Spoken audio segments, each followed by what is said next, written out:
So, see the Lincoln in it. when Lincoln's assassinated in April of 1865, his body is brought back here to Springfield.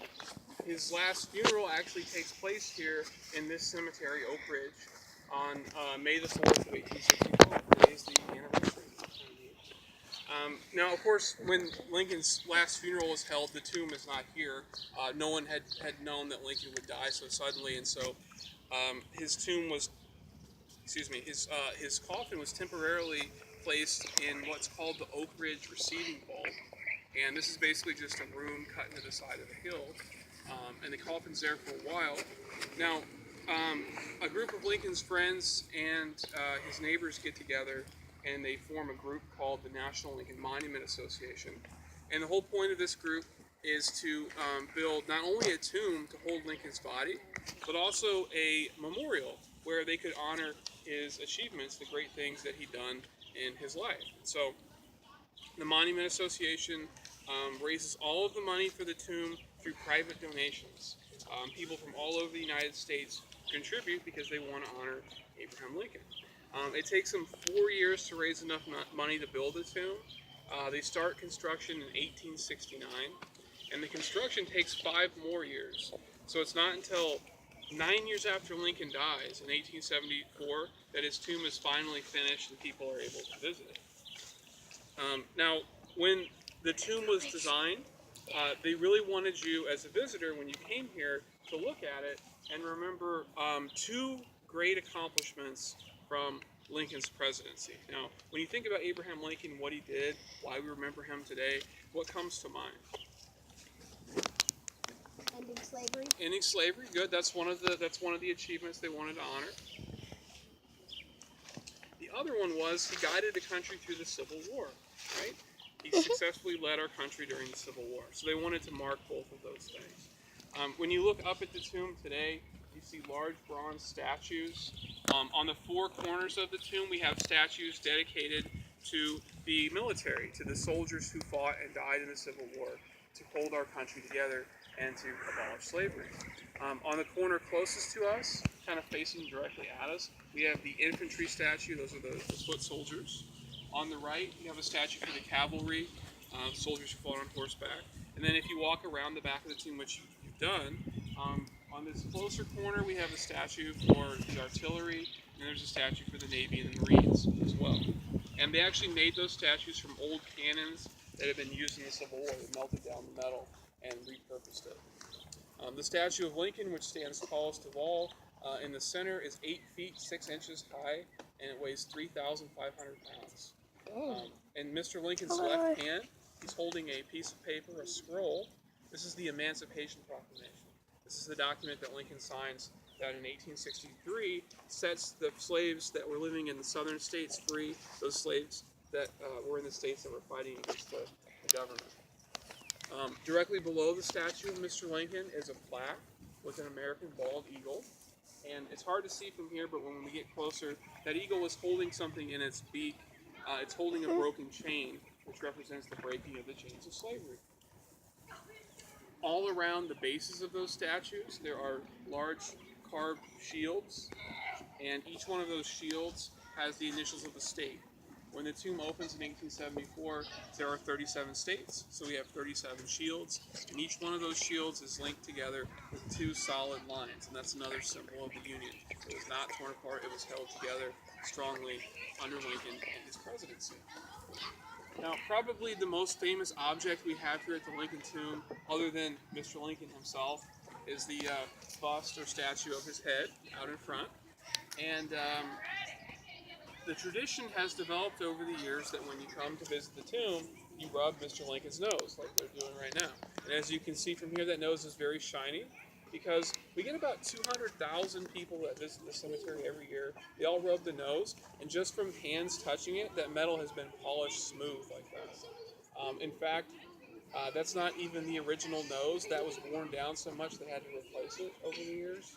But after your tour today, if you want to touch the nose, if you want to rub the nose, that's totally fine. So before I lead you inside, do you have any questions about anything on the outside? No? All right, so if you want to follow me, we're going to head to the door now.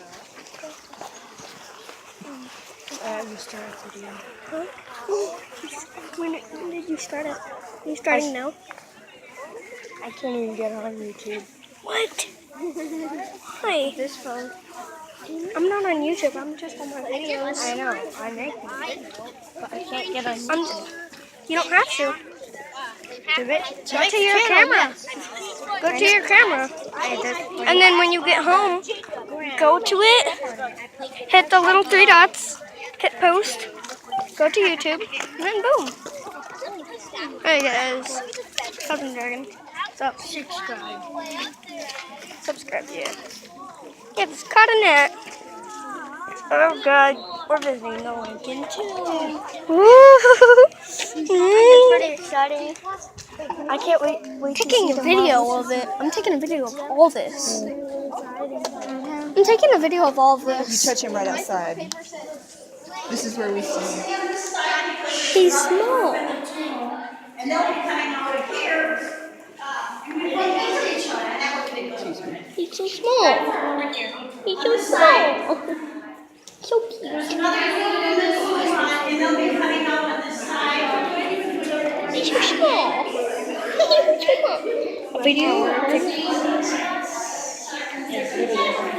Dude, that's where Lincoln's buried. Where?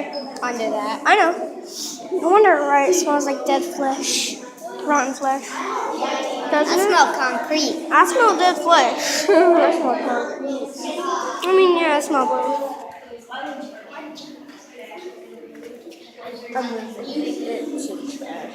Yes, you can take pictures in here. Oh, that's not my question. Is Lincoln buried underneath that? No. No. You want to start it off with questions, or? I think your questions will be mostly answered as we go through it. He's not buried under here. He's buried in the burial chamber. This room is known as the rotunda, but it wasn't always called the rotunda. At one time, this was known as Memorial Hall because it had memorial items of the family that belonged to the family, and people would come in here and look at cabinets and look at documents and letters from the family.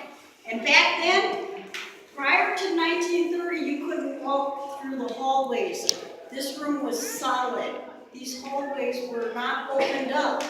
To pay your respects prior to 1930 to the fallen president, you had to stand in line outside and peek in a window in all sorts of weather. And you know what? People did it because he was a very important man in our history. In 1930, they opened up the hallways and made it look more presidential looking in here. Instead of little tiny square tiles in here, they added the marble that you see that comes from 4 different countries and 5 different states.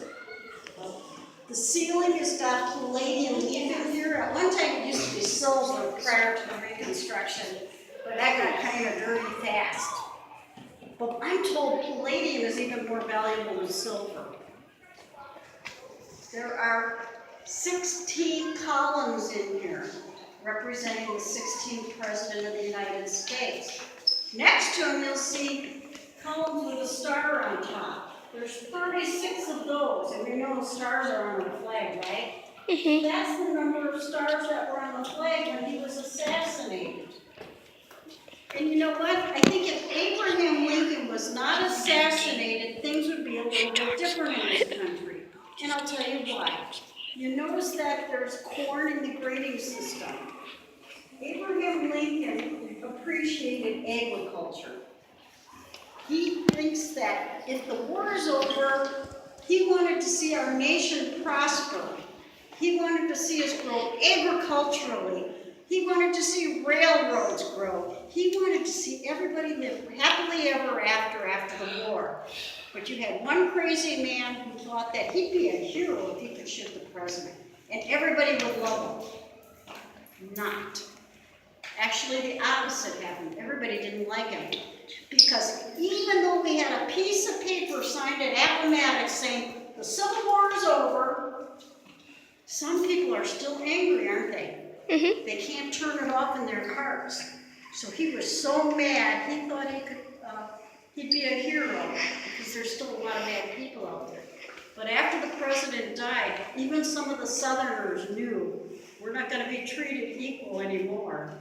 There's going to be people who think that they can have revenge because he told his generals, let them up easy. And now he's not around to see it happen, is it? The statue you see in the middle of the room is by Daniel Chester French. He made the one in Washington, D.C. And the one in Washington, D.C. is white. And it's huge, really big, because he's a big man in history, isn't he? But a lot of times we don't see things that on the big one that we can see on this little one. In Washington, D.C., it's so big you miss things. This one you see has a flag draped over the side, and you can see the stars on this side. So you know he's seated on an American flag. He's kind of relaxed because the war is over. He's got